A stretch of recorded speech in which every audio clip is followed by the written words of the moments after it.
السلام عليكم ورحمة الله وبركاته.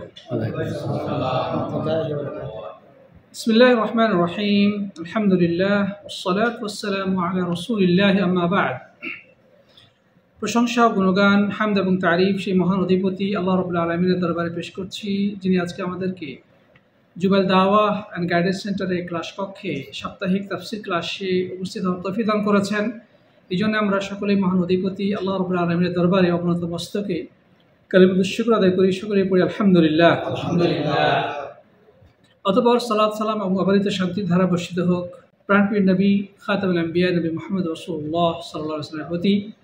আসলে আমরা প্রিয় নবীর প্রতি সালাত সালাম পেশ করি, সকলে পড়ি সাল্লাল্লাহু আলাইহি ওয়াসাল্লাম। প্রাণপ্রিয় উপস্থিতি সাথী বন্ধুগণ, আমরা সূরাতুল হুজুরাত থেকে ধারাবাহিকভাবে ক্লাস করছিলাম। তো আজকে আমাদের তাফসীরের আলোচ্য বিষয় হচ্ছে সূরা হুজুরাতের 9 এবং 10 নম্বর আয়াত সম্পর্কে। আমরা ইনশাআল্লাহ অতি সংক্ষেপে এই দুইটি আয়াতের উপরে আলোচনা পেশ করার চেষ্টা করব, আল্লাহ যদি তৌফিক দান করেন ইনশাআল্লাহ তাআলা। প্রিয় বন্ধুগণ, প্রথমে আমরা মহাগ্রন্থ কোরআন কারীমের এই মহান দুইটি আয়াতের তিলাওয়াত শুনবো, এরপরে তরজমা এবং প্রাসঙ্গিক কিছু সংক্ষিপ্ত ব্যাখ্যা দিয়ে আজকে আলোচনা শেষ করবো ইনশাআল্লাহ তাআলা। আল্লাহ সুবহানাহু ওয়া তাআলা বলছেন, وَإِن طَائِفَتَانِ مِنَ الْمُؤْمِنِينَ اقْتَتَلُوا فَأَصْلِحُوا بَيْنَهُمَا فَإِن بَغَتْ إِحْدَاهُمَا عَلَى الْأُخْرَى فَقَاتِلُوا الَّتِي تَبْغِي حَتَّى تَفِيءَ إِلَى أَمْرِ اللَّهِ فَإِن فَاءَتْ فَأَصْلِحُوا بَيْنَهُمَا بِالْعَدْلِ وَأَقْسِطُوا إِنَّ اللَّهَ يُحِبُّ الْمُقْسِطِينَ إِنَّمَا الْمُؤْمِنُونَ إِخْوَةٌ فَأَصْلِحُوا بَيْنَ أَخَوَيْكُمْ وَاتَّقُوا اللَّهَ لَعَلَّكُمْ تُرْحَمُونَ। আল্লাহ সুবহানাহু ওয়া তাআলা সূরাতুল হুজুরাতের এই 9 এবং 10 নম্বর আয়াত দ্বয়ে ইরশাদ করছেন যে ওয়াইন তাইফাতানি মিনাল মুমিনিনা ইকতাতালু ফাআসলিহু বাইনাহুমা, আর যদি মুমিনদের দুইটি দল পারস্পরিক বিবাদে লিপ্ত হয় তাহলে তোমরা তাদের মাঝে সমঝোতা করে দাও। فإن بغت إحداهما على الأخرى فقاتلوا التي تبغي حتى تفيء إلى أمر الله। বিবাদমান দুইটি দলের মধ্যে যদি একটি দল অপর দলের উপরে সীমালঙ্ঘনমূলক আচরণ করে তাহলে তোমরা তাদের সাথে লড়াই করো যতক্ষণ না তারা আল্লাহর নির্দেশের কাছে ফিরে আসে। দুইটি দল যদি পারস্পরিক দ্বন্দ্ব, সংঘর্ষ এবং বিবাদে লিপ্ত হয় তাহলে সেক্ষেত্রে কী করণীয়? তাদের মাঝে সমঝোতা করার চেষ্টা করতে হবে, তাদের উভয় পক্ষকে শান্ত করার চেষ্টা করতে হবে, তারা যেন এই ঝগড়া বিবাদ এবং এই দ্বন্দ্ব থেকে নিবৃত হয়ে যায়। কিন্তু এই দুইটি দলের মধ্যে কেউ যদি অপর দলের উপরে বাড়াবাড়িমূলক আচরণ করে বা তাদের উপরে অন্যায়ভাবে আক্রমণ পরিচালনা করে তাহলে তোমরা ওই আক্রমণকারী দলের সাথে লড়াই করো বা সীমালঙ্ঘনকারী দলের সাথে লড়াই করো যতক্ষণ না তারা আল্লাহর হুকুমের কাছে আত্মসমর্পণ না করে বা আল্লাহর হুকুমের কাছে ফিরে না আসে। فَإِنْ فَاءَتْ فَأَصْلِحُوا بَيْنَهُمَا بِالْعَدْلِ وَأَقْسِطُوا, আর যদি তারা আল্লাহর হুকুমের কাছে ফিরে আসে তাহলে তোমরা ন্যায় ইনসাফের সাথে তাদের মাঝে সমঝোতা করো এবং এই ক্ষেত্রে তোমরা ইনসাফ বজায় রাখবে। দুইটি দলের মাঝে যখন তোমরা সমঝোতা করতে যাবে, তাদেরকে সংশোধন করতে যাবে, তখন এক্ষেত্রে তোমরা ন্যায় এবং ইনসাফ ভিত্তিক ফয়সালা করবে। ইন্নাল্লাহা ইউহিব্বুল মুকসিতিন, যারা ন্যায়পরায়ণতা সুলভ আচরণ করেন আল্লাহ রাব্বুল আলামিন তাদেরকে ভালোবাসেন। এরপর আল্লাহ তাআলা বলছেন, ইন্নামাল মুমিনুনা ইখওয়া, মুমিনগণ তো পরস্পরে ভাই ভাই। ফাআসলিহু বাইনা আখাওয়াইকুম, অতএব দুই ভাইয়ের মাঝে তোমরা সমঝোতা করে দাও। ওয়াত্তাকুল্লাহ, এবং আল্লাহকে ভয় করো। অর্থাৎ তোমরা যখন দুজনের মাঝে বা দুইটি গ্রুপের মাঝে বিবাদ থামাতে যাবে বা বিচার ফয়সালা করতে যাবে, তাদের মাঝে সমঝোতা করতে যাবে, তখন তোমরা আল্লাহকে ভয় করবে। আল্লাহ সুবহানাহু ওয়া তাআলা তোমাদের প্রত্যেকটি আচরণ সাত আসমান থেকে মনিটর করছেন। তোমরা যদি কোনো অন্যায় করো, তিনি অবশ্যই সেটা জানেন। তার দৃষ্টির আড়ালে তোমরা যেতে পারবে না। তিনি সব কিছু উপর থেকে নিরীক্ষণ করছেন, পর্যবেক্ষণ করছেন। অতএব তোমরা আল্লাহকে ভয় করে চলো। লাআল্লাকুম তুরহামুন, যেন তোমরা দয়াপ্রাপ্ত হতে পারো। তোমরা যদি ন্যায় ইনসাফের সাথে আল্লাহ রাব্বুল আলামিনকে ভয় করে দুইটি বিবাদমান গ্রুপ অথবা ঝগড়া ফাসাদে লিপ্ত দুই ভাইয়ের মাঝে সমঝোতা করো, তাদের মাঝে দ্বন্দ্ব সংঘর্ষ কমিয়ে ভ্রাতৃত্ব বন্ধনে আবদ্ধ করার জন্য চেষ্টা করো, তাহলে এটা তোমাদের জন্যে যে উপকারের কারণ হবে বা তোমরা এতে যে উপকৃত হবে সেটি হচ্ছে তোমরা আল্লাহর পক্ষ থেকে রহমত প্রাপ্ত হবে, আল্লাহ রাব্বুল আলামিনের দয়ায় তোমরা সিক্ত হবে। প্রিয় বন্ধুগণ, আল্লাহ সুবহানাহু ওয়া তাআলা এই আয়াতের প্রথম অংশে যে কথা বললেন যে যদি দুইটি দল পরস্পরে ঝগড়া ফাসাদ বা দ্বন্দ্বে লিপ্ত হয়, তোমরা তাদের মাঝে সমঝোতা করে দাও। এখানে বলা হচ্ছে যদি দ্বন্দ্ব ফাসাদে লিপ্ত হয়, ঝগড়া বিবাদে লিপ্ত হয়, এই যদি কথা দ্বারা বোঝা যাচ্ছে যে এটা মুমিনদের ভিতরে হওয়া সমীচীন নয়, যে তারা একে অপরের সাথে ঝগড়া বিবাদ করবে, একে অপরের সাথে মারামারি কাটাকাটি লিপ্ত হবে, এটা উচিত নয়। তবে কদাচিৎ যদি এমনটি ঘটে যায়, যদি কখনো এমনটি হয়ে যায়, কারণ মানব সমাজে বসবাস করতে গেলে অনেক সময় কিছু কিছু বিষয়ে ভুল বোঝাবুঝি হয়ে যেতে পারে। একে অপরের মাঝে শয়তান শত্রুতা এবং বিদ্বেষ ছড়িয়ে দিতে পারে। বিভিন্ন কারণে দুই দলের মধ্যে বিবাদ দ্বন্দ্ব সংঘর্ষ লেগে যেতে পারে, যদি এটা হওয়া উচিত নয়। তবে যদি কখনো হয়ে যায়, তখন এই ক্ষেত্রে অন্যান্যদের কি করা উচিত? উভয় পক্ষকে আরো উস্কে দেওয়া উচিত নাকি? দূর থেকে তামাশা দেখা উচিত, ওরা মারামারি কাটাকাটি করুক আর বাকিরা দূর থেকে দেখবে, হাততালি দিবে এবং তাদেরকে আরো উস্কানি দিবে। বর্তমানে তাই ঘটতেছে। এটা কিন্তু উচিত নয়। বরং এক্ষেত্রে অন্যদের কর্তব্য হবে আসলিহু, তোমরা তাদের মাঝে সমঝোতা করার চেষ্টা করো। তাদের উভয় পক্ষকে একসাথে নিয়ে বসে উভয় পক্ষের কথা শুনে তাদের মাঝে কোনো ভুল বুঝাবুঝি থাকলে সেটা দূর করার চেষ্টা করো, মীমাংসা করার চেষ্টা করো। কারো যদি কারো পাওনা দাওনা থাকে বা কোনো দাবি দাওয়া থাকে, সেগুলো তোমরা আলোচনার মাধ্যমে মিটিয়ে ফেলার চেষ্টা করো। তাদের মাঝে যদি কোনো ধরনের দাবি দাওয়া বা কোনো ধরনের লেনদেন থেকে থাকে যার কারণে এই দ্বন্দ্ব সংঘর্ষ লেগে গিয়েছে, তাহলে তোমরা সেগুলো মীমাংসা করে দাও। তবে অবশ্যই এক্ষেত্রে ন্যায়পরায়ণতা এবং ইনসাফ বজায় রাখতে হবে।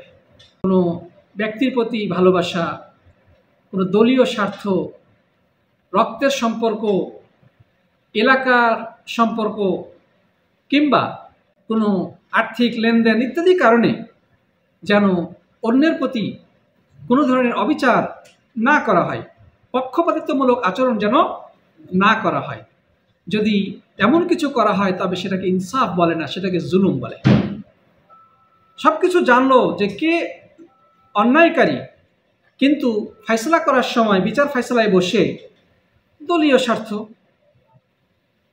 ওই গ্রুপ হচ্ছে অন্য দলের আর এরা হচ্ছে আমার দলের, অথবা রক্তের সম্পর্ক আছে, এরা হচ্ছে আমার রক্তের সম্পর্কে আত্মীয় স্বজন, অথবা কোনো লেনদেন নিয়ে কোনো একটা বিষয়ে দ্বিমত আছে বা কোনো মতাদর্শগতভাবে তাদের সাথে দ্বিমত আছে, এই জায়গাতে সে বিচার ফয়সালা করার সময় নিজের পক্ষে ফয়সালা দিয়ে দিল, মানে নিজের পছন্দ অনুযায়ী নিজের পছন্দের দলের লোকের পক্ষে বা নিজের আত্মীয় স্বজনের পক্ষে ফয়সালা দিয়ে দিল। এটাকে ইনসাফ বলে না, এটাকে কি বলা হয়? জুলুম বলে। অর্থাৎ অন্যায়কারীকে ছাড় দিয়ে যারা নির্যাতিত, যারা অন্যায়ের শিকার, তাদের বিপক্ষে রায় দিয়ে দেওয়া, ফয়সলা করে দেওয়া, এটা হচ্ছে জুলুম। এটা মানুষের অধিকার নষ্ট করার শামিল এবং সমাজ থেকে আল্লাহর রহমত, শান্তি, শৃঙ্খলা উঠে যাওয়ার অন্যতম একটি কারণ। কিন্তু যদি সমাজে যারা বিচার ফয়সলা করবে তারা যদি ন্যায়সঙ্গতভাবে যৌক্তিক দলিল প্রমাণের ভিত্তিতে ন্যায্য বিচার করে, তাহলে সমাজ থেকে বিশৃঙ্খলতা এবং অন্যায় অবিচার দূরীভূত হবে। আল্লাহর রহমত এবং বরকত দ্বারা ওই সমাজটা সিক্ত হবে। পারস্পরিক সুসম্পর্ক, সৌহার্দ্যবোধ, ভ্রাতৃত্ব এবং ভালোবাসা তৈরি হবে। কিন্তু যেখানে জুলুম প্রবেশ করে সেখান থেকে আল্লাহর রহমত উঠে যায়, সেখানে অশান্তি এবং বিশৃঙ্খলা তৈরি হয়। এটি অবধারিত, তার মধ্যে কোনো সন্দেহ নাই। প্রিয় বন্ধুগণ, তাহলে এই আয়াতের অন্যতম যেটা শিক্ষা, যে দ্বন্দ্ব সংঘর্ষ দেখলে যদি সম্ভব হয় উভয় পক্ষকে শান্ত করে সমঝোতা করার সর্বাত্মক চেষ্টা করতে হবে। প্রিয় বন্ধুগণ, এখানে আরেকটি বিষয় রয়েছে যেটা খুবই গুরুত্বপূর্ণ, যেটা আকীদার সাথে সম্পৃক্ত। সেটা দেখেন, এখানে যেটা বলা হচ্ছে যে যদি মুমিনদের দুইটি দল একে অপরের সাথে ঝগড়া ফাসাদে লিপ্ত হয়, তাহলে তোমরা উভয়ের মাঝে সমঝোতা করো, বিচার ফয়সলা করো। তার মানে একজন ইমানদারের সাথে মারামারিতে লিপ্ত হবে, ঝগড়া ফাসাদে লিপ্ত হবে, এটা তো নাজায়েজ, এটা কাবিরা গুনাহ। তাহলে কাবিরা গুনাহ করার পরেও আল্লাহ সুবহানাহু ওয়া তাআলা বিবাদমান উভয় পক্ষকেই মুমিন হিসেবে আখ্যায়িত করছেন।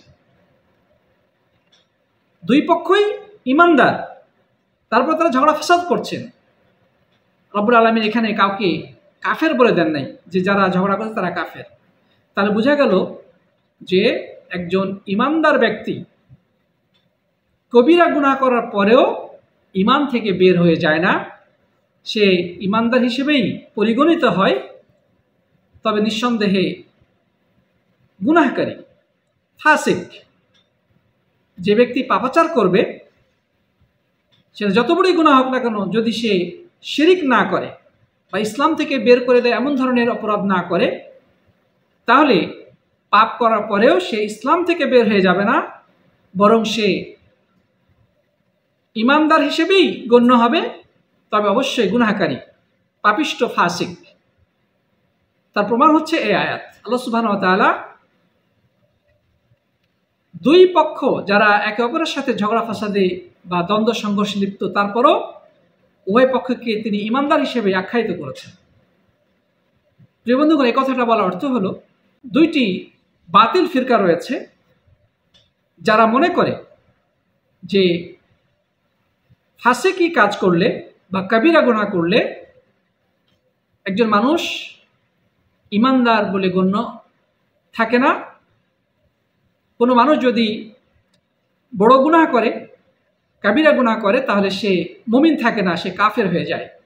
খারেজি সম্প্রদায় এই ধরনের কথা বলে থাকে যে কোনো ইমানদার ব্যক্তি যদি কাবিরা গুনাহ করে তাহলে সে ইসলাম থেকে বের হয়ে যায়, সে কাফের মুরতাদ হিসেবে পরিগণিত হয়, এবং সে যদি মারা যায় তওবা ব্যতিরেকে, তাহলে সে স্থায়ী জাহান্নামী, যেভাবে অন্য কাফের মুশরিকরা স্থায়ীভাবে জাহান্নামী। কিন্তু এই আকীদা সম্পূর্ণ ভ্রান্ত এবং শরীয়তের দৃষ্টিতে আকীদা বিরোধী। ইসলামী শরীয়তের আকীদা এটা নয়। ইসলামী শরীয়তের আকীদা হচ্ছে যে একজন মানুষ যখন পাপকর্ম করে তখন তার ঈমান কমে যায়, আবার যখন সে তওবা করে, সৎকর্ম বেশি করে তখন তার ঈমানটা আবার বৃদ্ধি পায়। কিন্তু একটা কাবিরা গুনাহ করার কারণে সে একদম ইসলাম থেকে বের হয়ে যায় না। কিন্তু খারেজিরা বিশ্বাস করে যে কাবিরা গুনার দ্বারা একজন মানুষ ইসলাম থেকে বহিষ্কার হয়ে যায়, কাফের মুরতাদ হয়ে যায়, এবং সে যদি এই অবস্থায় মারা যায় তার চিরস্থায়ী সে জাহান্নামী হয়ে যাবে, নাউজুবিল্লাহ। কিন্তু আহলুস সুন্নাহ জামাতের আকীদা হলো যে না, এমনটি বিশ্বাস করা নাজায়েজ। ইসলামী শরীয়তে এ ধরনের বিশ্বাসের কোনো স্থান নেই। কাবিরা গুনার দ্বারা মানুষের ঈমান কমে যায়, এবং সে যদি তওবা ব্যতিরেকেই মৃত্যুবরণ করে তাহলে আল্লাহ সুবহানাহু ওয়া তাআলার মাশিয়াত বা ইচ্ছার উপর নির্ভরশীল আল্লাহ সুবহানাহু ওয়া তাআলা চাইলে তার অন্যান্য নেকির কারণে প্রথম পর্যায়ে ওই গুনাহটাকে ক্ষমা করে দিয়ে তাকে জান্নাতবাসী করতে পারেন, জান্নাতে প্রবেশ করাতে পারেন। আর যদি তিনি চান তাকে জাহান্নামের আগুনে ওই পরিমাণ শাস্তি দিয়ে অবশেষে তাকে জান্নাতে প্রবেশ করাবেন, সে স্থায়ীভাবে জাহান্নামী হবে না, কারণ সে ইসলাম থেকে বের হয়ে যায় নাই, কাফের মুশরিক হয়ে যায় নাই। কারণ আল্লাহ সুবহানাহু ওয়া তাআলা কোরআনে কারীমের মধ্যে বলেছেন, ইন্নাল্লাহা লা ইয়াগফিরু আন ইউশরাকা বিহি ওয়া ইয়াগফিরু মা দুনা যালিকা লিমান ইয়াশা, যে আল্লাহর সাথে শিরিক করাকে আল্লাহ তাআলা ক্ষমা করবেন না, এছাড়া অন্য যে গুনাহগুলো রয়েছে এর নিম্ন পর্যায়ে আল্লাহ তাআলা যাকে ইচ্ছা তাকে তিনি ক্ষমা করতেও পারেন। তো পারস্পরিক ঝগড়া ফাসাদ, মারামারি কাটাকাটি বা যুদ্ধ, রক্তপাত, এগুলো নিঃসন্দেহে কাবিরা গুনাহ, কোনো সন্দেহ নেই। কিন্তু এই কাবিরা গুনাহের কারণে সে ইসলাম থেকে বের হবে না এবং স্থায়ীভাবে জাহান্নামী হবে না। প্রিয় বন্ধুগণ, আরেকটি দল রয়েছে যাদেরকে বলা হয় মুতাজিলা। তাদের বিশ্বাস হলো যে কোনো ইমানদার ব্যক্তি যদি বড় পাপ করে তাহলে সে মুসলিমও থাকে না, আবার কাফেরও হয়ে যায় না, বরং ইমান এবং কুফরির মাঝখানে দোদুল্যমান অবস্থায় থাকে, যেটাকে বলা হয় মানজিলা বাইনা মানজিলাতাইন, মানে ইমান এবং কুফরির মাঝামাঝি অবস্থায় থাকে। এটিও ভ্রান্ত আকীদা, এটাও আহলুস সুন্নাহ ওয়াল জামাতের আকীদা পরিপন্থী কথা, যে ইমানও থাকে না, আবার কুফরিও, ইমান হারাও হয়ে যায় না, আবার কাফেরও হয়ে যায় না, মাঝামাঝি ঝুলন্ত অবস্থা থাকে। এটা কেমন কথা? ইসলামী শরীয়তের কোনো ভিত্তি নেই। কিন্তু এই মুতাজিলারা আবার আখিরাতে চিরস্থায়ী জাহান্নামী, এই বিষয়ে খারিজিদের সাথে একমত। তার মানে খারিজরা যেটা মনে করে যে কাবিরা গুনাহকারী ব্যক্তি যদি তওবা ছাড়া মৃত্যুবরণ করে তাহলে চিরস্থায়ীভাবে জাহান্নামী, সে জাহান্নাম থেকে আর কখনো বের হবে না, সে জান্নাতে আর কখনোই প্রবেশ করতে পারবে না। মুতাজিলারা কিন্তু এই জায়গাতে এসে খারিজিদের সাথে একমত পোষণ করেছে, অর্থাৎ মুতাজিলাদের মতেও কাবিরা গুনাহকারী ব্যক্তি চিরস্থায়ী জাহান্নামী, সেই জাহান্নাম থেকে কখনোই বের হওয়ার সুযোগ পাবে না। তো নিঃসন্দেহে এটিও ভ্রান্ত আকীদা। তাহলে প্রিয় বন্ধুগণ, এই আয়াতে কারিমা থেকে আমরা দুইটি ভ্রান্ত আকীদার জবাব পেয়ে যাচ্ছি।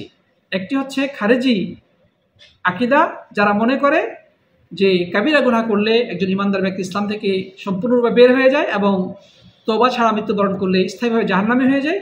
এটা সম্পূর্ণ ভ্রান্ত কথা। অনুরূপভাবে যে মুতাজিলারা মনে করে যে কাবিরা গুনাহ করলে একজন মানুষ ইমান থেকে বের হয়ে যায় কিন্তু কুফরিতে প্রবেশ করে না, বরং ইমান এবং কুফরির মাঝামাঝিতে অবস্থান করে, আবার এই অবস্থায় যদি সে মারা যায় তাহলে সে চিরস্থায়ী জাহান্নামী হয়ে যাবে, যেমনটি খারিজিরা মনে করে। এই দুইটি ভ্রান্ত আকীদা। বরং আহলুস সুন্নাহ ওয়াল জামাতের আকীদা হচ্ছে যে কাবিরা গুনাহ করার দ্বারা মানুষ ইসলাম থেকে বের হয় না, বরং তার ইমান কমে যায়। সে যদি তওবা করে, বেশি বেশি নেকির কাজ করে, তাহলে তার ইমান বৃদ্ধি পায়। এরপরে আবার যখন সে পাপ করে আবার ইমান কমে যায়। আহলুস সুন্নাহ ওয়াল জামাতের আকীদা হচ্ছে আল ঈমানু ইয়াজিদু ওয়া ইয়ানকুস, ইয়াজিদু বিতাআতির রহমান ওয়া ইয়ানকুসু বিতাআতিশ শাইতান। ইমান বাড়ে এবং কমে, আল্লাহর আনুগত্য করার মাধ্যমে ইমান বাড়ে, আর শয়তানের আনুগত্য করার মাধ্যমে ইমান কমে। এটি হচ্ছে আহলুস সুন্নাহ ওয়াল জামাতের আকীদা। আর এই ধরনের পাপিষ্ঠ ফাসিক ব্যক্তিগণ কিয়ামতের দিন আল্লাহ সুবহানাহু ওয়া তাআলা ইচ্ছাধীন অবস্থায় থাকবেন। আল্লাহ তাআলা চাইলে প্রথম পর্যায়ে ক্ষমা করে তাদেরকে জান্নাতে প্রবেশ করাবেন তার অন্যান্য নেকির কারণে, আবার আল্লাহ তাআলা চাইলে তাকে জাহান্নামে তার অপরাধ পরিমাণ শাস্তি দিয়ে জাহান্নাম থেকে বের করে জান্নাতে প্রবেশ করাবেন। এটি হচ্ছে মধ্যমপন্থী এবং বিশুদ্ধ আকীদা। প্রিয় সাথী বন্ধুগণ, আমরা সামনে চলি। এরপরে আল্লাহ সুবহানাহু ওয়া তাআলা যে কথা বলেছেন যে ফাইন বাগাত ইহদাহুমা আলাল উখরা ফাকাতিলুল লাতী তাবগী হাত্তা তাফিআ ইলা আমরিল্লাহ। দুইটি দলের মধ্যে একদল যদি অপর দলের উপরে সীমালঙ্ঘনমূলক আচরণ করে, বাড়াবাড়িমূলক আচরণ করে, তাহলে তোমরা ওই সীমালঙ্ঘনকারী দলটির সাথে লড়াইয়ে লিপ্ত হও যতক্ষণ পর্যন্ত তারা আল্লাহর হুকুমের কাছে ফিরে না আসে। এই নির্দেশটি মূলত মুসলিম শাসকদের প্রতি, অর্থাৎ অস্ত্র ধারণ বা লড়াই করার যে নির্দেশ, এটি সাধারণ মানুষের জন্য নয়, এটি হচ্ছে উল আমর বা মুসলিম শাসক যারা তাদের প্রতি, তাদের সেনাবাহিনী রয়েছে, তারা যদি মনে করে যে এই সীমালঙ্ঘন গোষ্ঠীর বিরুদ্ধে যুদ্ধ করতে হবে, তখন তারা সেনাবাহিনীকে নির্দেশ দিবে তাদের বিরুদ্ধে যুদ্ধ করার। আর যদি সাধারণ প্রজাদেরকে এই ক্ষেত্রে অংশগ্রহণ করা প্রয়োজন মনে করে, তারা সেটা করতে পারে। কিন্তু শাসক ছাড়া সাধারণ মানুষ অস্ত্র ধারণ করতে পারবে না, এই অনুমতি নেই। সাধারণ মানুষ ওই বিবদমান গ্রুপের বিপক্ষে তারা যুদ্ধ শুরু করে দিবে, তাদের বিরুদ্ধে লড়াই করবে, এটা বৈধ নয়। কেননা এতে সম্ভাবনা আছে রক্তপাত আরও বৃদ্ধি পাবে, সমাজের মধ্যে বিশৃঙ্খলা আরও বেশি বেড়ে যাবে। বরং এই নির্দেশনাটা মূলত উলিল আমর, যা মুসলিমদের যিনি শাসক রয়েছেন বা দায়িত্বশীল রয়েছেন, তার উপরেই বর্তাবে। সে তার নিয়মতান্ত্রিক সেনাবাহিনী কিংবা সাধারণ জনগণের মধ্যে যাদেরকে প্রয়োজন মনে করবে, সে তাদেরকে সঙ্গে নিয়ে ওই বিদ্রোহী বা সীমালঙ্ঘনকারী গোষ্ঠীটির বিরুদ্ধে যুদ্ধ ঘোষণা করবে। সাধারণ মানুষ এই নির্দেশের মধ্যে পড়বে না। এরপরে আল্লাহ সুবহানাহু ওয়া তাআলা যারা বলছেন যে তোমরা তাদের মাঝে যখন বিচার ফয়সালা করবে, ইনসাফ ভিত্তিক ফয়সালা করবে, কারণ আল্লাহ সুবহানাহু ওয়া তাআলা ইনসাফকারীদেরকে ভালোবাসেন। এরপরে আয়াতে আল্লাহ সুবহানাহু ওয়া তাআলা বলছেন ইন্নামাল মুমিনুনা ইখওয়াতুন, মুমিনরা তো পরস্পরে ভাই ভাই। দুই ভাইয়ের মাঝে ভুল বুঝাবুঝি সৃষ্টি হওয়া অসম্ভব নয়। সেক্ষেত্রে তোমরা দুই ভাইয়ের মাঝে সমঝোতা করো, তাদের মাঝে মীমাংসা করে দাও। তবে অবশ্যই ন্যায় ইনসাফের সাথে করবে, আল্লাহর ভয় হৃদয়ে জাগ্রত রেখে করবে। কোনোভাবেই যেন কারো প্রতি অবিচার না করা হয়, জুলুম না করা হয়। কারণ রব্বুল আলামিন ভালোবাসেন কাদেরকে? যারা ইনসাফ করে তাদেরকে। ইনসাফের বিষয়টি অত্যন্ত গুরুত্বপূর্ণ। দুই সন্তানের মাঝেও যদি আপনি বিচার করেন, এক্ষেত্রেও আপনাকে ইনসাফ বজায় রাখতে হবে, হক কথা বলতে হবে, সঠিক সিদ্ধান্ত আপনাকে দিতে হবে। বড় ছেলে বা ছোট ছেলের প্রতি পক্ষপাতিত্বমূলক কোনো আচরণ করা যাবে না। জীবনের প্রত্যেকটি ক্ষেত্রে একজন অফিস কর্মকর্তা তার কর্মচারীদের মাঝে যদি কোনো বিষয়ে দ্বিমত সৃষ্টি হয় বা মনোমালিন্য ঝগড়াঝাটি সৃষ্টি হয়, তার দায়িত্ব হচ্ছে উভয় পক্ষের মাঝে মীমাংসা করা। এক্ষেত্রেও কোনো ধরনের বেইনসাফি করার কোনো সুযোগ নেই, পক্ষপাতিত্বমূলক আচরণের কোনো সুযোগ নেই। যদি কেউ এমনটি করে তাহলে সে নিঃসন্দেহে গুনাহগার হবে এবং আল্লাহর ক্রোধের শিকার হবেন। কারণ আল্লাহ সুবহানাহু ওয়া তাআলা ভালোবাসেন তাদেরকে যারা ইনসাফ করে। প্রিয় বন্ধুগণ, কোরআন হাদিসে এই পারস্পরিক দ্বন্দ্ব সংঘর্ষ মেটানো বা মীমাংসা করার ব্যাপারে অনেক গুরুত্ব এসেছে। এই ব্যাপারে আমরা দু একটি আয়াত এবং হাদিস উল্লেখ করেই আমাদের আজকে আলোচনা ইতি করব ইনশাআল্লাহ তাআলা। আল্লাহ সুবহানাহু ওয়া তাআলা সূরা নিসার 114 নম্বর আয়াতে ইরশাদ করছেন, লা খায়রা ফি কাসীরিন মিন নাজওয়াকুম ইল্লা মান আমারা বিসাদাকাতিন আও মা'রুফিন আও ইসলাহিন বাইনান নাস। মানুষদের মাঝে কানাঘুষা করার মধ্যে কোনো কল্যাণ নেই। তবে যদি কেউ একে অপরকে দান সদকা করার প্রতি উৎসাহিত করে, অথবা ভালো কাজ করার প্রতি উৎসাহিত করে, অথবা মানুষের মাঝে বিবাদ মীমাংসা মেটায়, মানুষের মাঝে দ্বন্দ্ব সংঘর্ষ মীমাংসা করে দেয়, তাহলে সেটা ভিন্ন কথা। অর্থাৎ বেশি বেশি কানাঘুষা করা, একে সলা পরামর্শ করার মধ্যে কোনো ফায়দা নেই।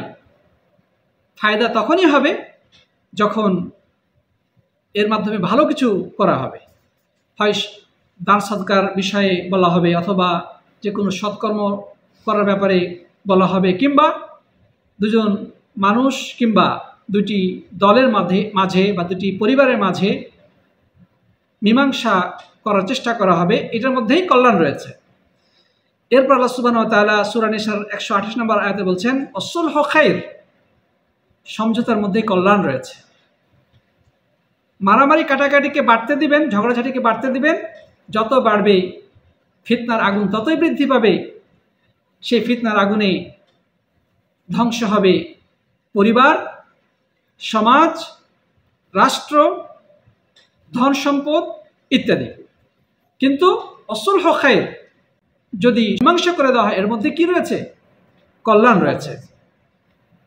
আল্লাহ তাআলা আরো বলেছেন সূরা আনফালের 1 নম্বর আয়াতে, ফাত্তাকুল্লাহ ওয়া আসলিহু যাতা বাইনিকুম, যে তোমরা আল্লাহকে ভয় করো এবং তোমরা একে অপরের মাঝে ইসলাহ কাজ করো, তোমরা সংশোধনীমূলক কাজ করো। প্রিয় বন্ধুগণ, এই মর্মে সহিহ বুখারী মুসলিমে বর্ণিত হাদিস রয়েছে। আল্লাহ নবী সাল্লাল্লাহু আলাইহি ওয়াসাল্লাম বলেছেন, লাইসাল কাযযাবুল্লাযী ইউসলিহু বাইনান নাস, ওই ব্যক্তি মিথ্যাবাদী নয় যে মানুষের মাঝে মীমাংসার কাজ করে। দুইজন ব্যক্তি কিংবা দুইটি পরিবার বা দুইটি বিবাদমান দলের মাঝে যে ব্যক্তি মীমাংসার কাজ করে, তাদের মাঝে দ্বন্দ্ব সংঘর্ষ কমানোর চেষ্টা করে, সে মিথ্যাবাদী নয়। অর্থাৎ এই ক্ষেত্রে সে কোনো কথা যদি নিজের পক্ষ থেকে বানিয়েও বলে, মিথ্যা কথাও বলে, তাতে দোষ নেই, সে মিথ্যাবাদী বলে গণ্য হবে না। ফায়ুনমি খায়রান আও ইয়াকুলু খায়রান, সে এই মিথ্যা কথাটা দ্বারা একটা ভালো কাজকে সে বৃদ্ধি করছে বা ভালো কথা সে বলছে। অর্থাৎ মিথ্যা কথা বলেও যদি দুটি দলকে সংশোধন করে দেওয়া যায় বা দুজন ব্যক্তির মাঝে সম্পর্ক তৈরি করে দেওয়া যায়, এটা জায়েজ রয়েছে। অর্থাৎ ইসলামী শরীয়তে যে 3টি জায়গায় মিথ্যা বলার অনুমতি রয়েছে, তার মধ্যে এটি একটি জায়গা। 1 নম্বর জায়গা কি? স্বামী তার স্ত্রীকে অথবা স্ত্রী তার স্বামীকে খুশি করার জন্যে যদি কিছু কথা বানিয়েও বলে, এটা মিথ্যা বলে গণ্য হবে না। অন্যের হক নষ্ট করে না এমন কথা বলতে হবে, মানে এমন মিথ্যা কথা বলবে যেটা দ্বারা অন্যের ক্ষতি হয় না, বরং লাভ হয়। এ ধরনের মিথ্যা কথায় কোনো দোষ নেই। উভয়ের মাঝে ভালোবাসা আরো বৃদ্ধি পাবে যদি যে সমস্ত কথা বলার মাধ্যমে, এটা হারাম না। আরেকটা হচ্ছে কি, যুদ্ধের ময়দানে শত্রুপক্ষকে ধোঁকা দেওয়ার জন্যে যদি মিথ্যা কথা বলা হয়, এতে দোষের কিছু নেই। কারণ শত্রু তারা তো আপনাকে পৃথিবী থেকে মুছে দেওয়ার জন্যে, ধ্বংস করার জন্য আসছে। তো সেই ক্ষেত্রে আপনি অবশ্যই তার বিরুদ্ধে ব্যবস্থা নেবেন, তাকে আপনি প্রতিহত করবেন। তো সেই জায়গাতে যেখানে অস্ত্র পরিচালনা করা যায় যাচ্ছে, সেখানে মিথ্যা বলা তো দোষের কোনো কারণ হতে পারে না। সুতরাং শত্রুকে ধোঁকা দেওয়ার জন্যে মিথ্যা বলা জায়েজ রয়েছে যুদ্ধের ময়দানে বা জিহাদের ময়দানে। আর 3 নম্বর হচ্ছে মানুষের মাঝে সংশোধনীমূলক কার্যক্রমের ক্ষেত্রে, অর্থাৎ দুইজন ব্যক্তি, দুইটা পরিবার বা দুইটি দল যদি পরস্পরে মারামারি, কাটাকাটি বা ঝগড়াঝাটি লিপ্ত থাকে, সেক্ষেত্রে কিছু কথা যদি অতিরঞ্জন করে বা নিজের পক্ষ থেকে বানিয়ে উভয় পক্ষকে শান্ত করা যায় বা তাদের মাঝে ভালোবাসা এবং ভ্রাতৃত্বের বন্ধন তৈরি করে দেওয়া যায়, এটা মিথ্যা বলে গণ্য হবে না। অর্থাৎ এক্ষেত্রে সেটা জায়েজ রয়েছে। তো প্রিয় বন্ধুগণ, এই মর্মে আরও আয়াত এবং হাদিস রয়েছে, আমরা এদিকে যাচ্ছি না। আশা করি আজকের আলোচনা থেকে আমরা যে বিষয়গুলো জানতে পেরেছি, 1 নম্বর হচ্ছে যে ইমানদারদের মাঝে ঝগড়াঝাটি, মারামারি, কাটাকাটি, দ্বন্দ্ব সংঘর্ষে লিপ্ত হওয়া এটা উচিত নয়। তবে কখনো যদি ঘটে যায়, তাহলে সেক্ষেত্রে অন্যদের কর্তব্য হবে উভয়ের মাঝে সংশোধনীমূলক বা মীমাংসামূলক কার্যক্রম করা, উভয় পক্ষকে শান্ত করা। 2 নম্বর বিষয় হচ্ছে,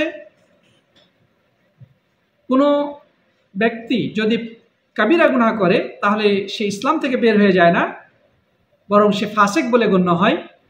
এবং সে যদি তওবা ছাড়া মৃত্যুবরণ করে, কিয়ামতের দিন রব্বুল আলামিন তার অন্যান্য নেক আমলের কারণে প্রথম পর্যায়ে তাকে ক্ষমা করে দিয়ে জান্নাতে প্রবেশ করাতে পারেন, অথবা তিনি চাইলে তাকে তার অপরাধ পরিমাণ শাস্তি দিয়ে জাহান্নাম থেকে বের করে আবার জান্নাতে প্রবেশ করাতে পারেন।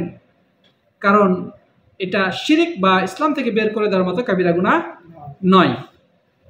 যদিও এর বিপরীতে খারেজি এবং মুতাজিলার অবস্থান রয়েছে। খারেজিরা মনে করে কাবিরা গুনাহ করলে মানুষ ইসলাম থেকে বের হয়ে যায়, আর মুতাজিলারা মনে করে যে ইসলাম থেকে বের হয় না, আবার কুফরিতে প্রবেশ করে না, বরং এর মাঝামাঝি অবস্থান করে। এটিও একটু ভ্রান্ত আকীদা, কিন্তু আখিরাতে চিরস্থায়ী জাহান্নামী হবে এই মর্মে উভয় দলই একমত।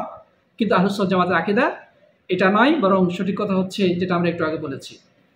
তারপরে প্রিয় বন্ধুগণ, ন্যায় ইনসাফের যে মর্যাদা সেটা আমরা আজকে আলোচনা থেকে জানতে পেরেছি, এবং ন্যায় ইনসাফ করলে সমাজে আল্লাহর পক্ষ থেকে রহমত বর্ষিত হয়, সমাজে শান্তি শৃঙ্খলা তৈরি হয়, সেটা আমরা আয়াতের শেষাংশে জানতে পেরেছি। ঝগড়াঝাটি, মারামারি, কাটাকাটি হচ্ছে ফিতনা, আর এই ফিতনা যত বৃদ্ধি পাবে ততই সমাজ থেকে আল্লাহর রহমত বরকত উঠে যাবে, সমাজে তো অশান্তি তৈরি হবে, আল্লাহ রাব্বুল আলামিনের আযাব আসার জন্য ক্ষেত্র প্রস্তুত হয়ে যাবে। আল্লাহ যেন আমাদেরকে এই আয়াতে কারিমা অনুযায়ী আমাদের সামাজিক জীবন পরিচালনা করার তৌফিক দান করুন, আল্লাহুম্মা আমিন। আল্লাহ সুবহানাহু ওয়া তাআলা যেন আমাদের সমাজে শান্তি শৃঙ্খলা বজায় রাখেন এবং সব ধরনের অকল্যাণ, মারামারি, দ্বন্দ্ব, সংঘর্ষ, রক্তপাত এগুলো থেকে মুসলিম সমাজকে হেফাজত করেন, আমরা পড়ি আল্লাহুম্মা আমিন। জাযাকুমুল্লাহু খাইরান। হাদা সাল্লাল্লাহু আলা নবিয়িনা মুহাম্মদ ওয়া আলা আলিহি ওয়া সাহবিহি আজমাইন। আসসালামু আলাইকুম ওয়া রাহমাতুল্লাহি ওয়া বারাকাতুহু।